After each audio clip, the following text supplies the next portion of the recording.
सभी देश व प्रदेश वासियों को गणतंत्र दिवस की हार्दिक शुभकामनाएं। सभी देशवासियों से अपील है कि जिस तरह राम मंदिर के उद्घाटन पर उत्साह दिखाया, उतना ही धूमधाम से गणतंत्र दिवस को भी मनाएं। और मैं अपील करता हूं, जैसे उन्होंने 22 जनवरी को दीपावली के तौर पे बनाया है, ऐसे ही 26 जनवरी को भी अपने गणतंत्र दिवस को भी एक पर्व की तरह बनाया और सब मिलजुल कर बनाए, सब समाज एकजुट होकर बनाए। मंगलौर विधानसभा में होने वाले उपचुनाव को लेकर सभी पार्टी पूरी तैयारी में जुट गई हैं। मंगलौर विधानसभा में बसपा से विधायक रहे काजी सरबत करीम अंसारी के देहांत के बाद मंगलौर विधानसभा सीट खाली हो चुकी।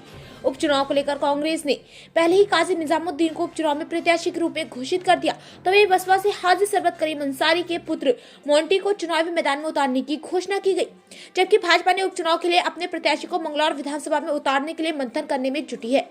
हालांकि मंगलौर उपचुनाव को लेकर अभी कोई फैसला प्रदेश सरकार ने नहीं लिया। लोकसभा चुनाव के साथ ही उपचुनाव कराए जाने की चर्चा भी की जा रही है।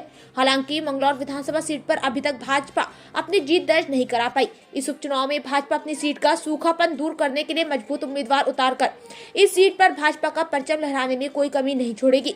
मंगलौर विधानसभा सीट पर शुरू से ही बसपा और कांग्रेस दोनों पार्टी के उम्मीदवार के बीच ही हार जीत के परिणाम निकले हैं, लेकिन इस बार बसपा के कद्दावर नेता ने शुमार हाजी सरबत करीम अंसारी के देहांत के बाद भाजपा इस सीट को जीतने के लिए भरपूर कोशिश करेगी। हाजी सरबत करीम अंसारी के देहांत के बाद बसपा ने युवा नेता को प्रत्याशी के रूप में घोषित किया, तो वहीं समर्थकों ने भी इस बार बसपा की झोली में ही इस सीट को डालने की उम्मीद जताई। आज ये प्रोग्राम जो रखा गया, हमारे जो जिम्मेदार लोग हैं उनको यहाँ पर बुलाया गया और आगामी समय में चुनाव आने वाला है, उपचुनाव आने वाला है, उसकी तैयारी के लिए प्रोग्राम रखा गया और इसमें मुझे परिवार की तरफ से ये जिम्मेदारी दी गई कि मैं आगे आने वाले चुनाव में पार्टिसिपेट करूं। ये उनकी सिर्फ और सिर्फ रणनीति थी। हम भाई शुरू से ही एक हैं और आपस में बैठ करके फैसला हो गया और उन्होंने मेरा नाम आगे कर दिया और इसको मैं अब वालिद साहब की विरासत को जितना हो सकेगा अपने बड़ों के सम्मान को, काम को आगे बढ़ाने का काम करूंगा। हमारे कार्यालय पे कार्यकर्ताओं की मीटिंग हुई है। ये आने वाले 2024 का जो चुनाव है विधानसभा का, उसके उपलक्ष्य में हुई है। यहाँ लोगों को इकट्ठा किया गया, उन्हें बताया गया, उन्हें जिम्मेदारी दी जाएगी, लोगों से राय मशवरा लिया जाएगा, उन्हें इकट्ठा करके और चुनाव में आगे बढ़ने के लिए